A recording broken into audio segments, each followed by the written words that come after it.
my weekly reading wrap-up. I already did a whole review on Hot Wax by ML Rio, so if you're interested in literary thrillers or if you've read her work in the past, definitely go check that one out, but I enjoyed this one. After that, I read The Second Death of Edie and Violet Bond. This follows two twin sisters who are powerful mediums like their mother. However, when their mother passes away, their dad wants to put them in an asylum, but they manage to escape and find this group of traveling women who are all spiritualists and put this show on. A lot of chaos ensues.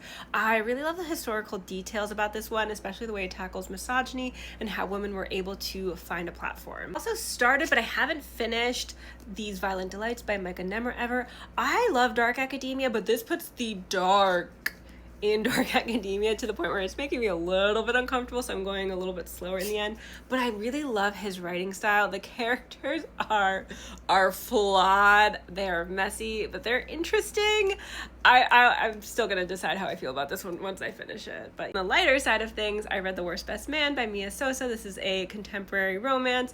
On this woman's wedding day, her fiance breaks up with her, except he does it through his brother because he's too much of a chicken to actually do it face to face. She's a wedding planner, and later on she ends up having to work with her ex-fiance's brother, who she hates for breaking up with her. But then Brazilian Belly might find out that there's more to the brother than she initially thought. This was so cute. I really enjoyed it. I definitely want to check this author out in the future. Also on the lighter side of things was Heiress Among Thieves. This is the second book in this Heiress series. It's about this girl who essentially steals from her family. If you like the inheritance games, you might like this series too. Her whole crew has a very fun found family aspect of it if you like a good heist story.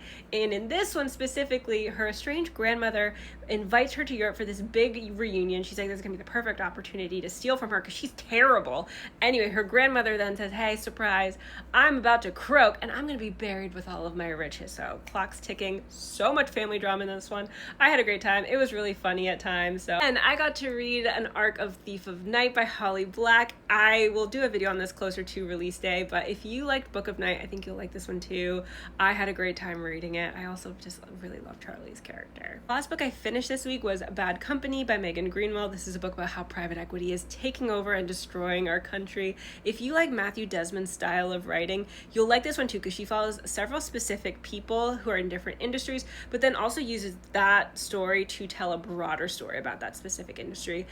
Highly, highly, highly recommend this one. Last book was a DNF for now of The Changing Man. I may come back to this someday because I do really like dark academia, especially at like an elite boarding school, but there was just a lot of tech slang in this one, and that's just like one of those like tiny little things that does just kind of like I find grating. And so I think because I've been reading so much dark academia lately, it just kept pulling me out of the story. So I think I'm gonna just like give this one some time and maybe come back to it later.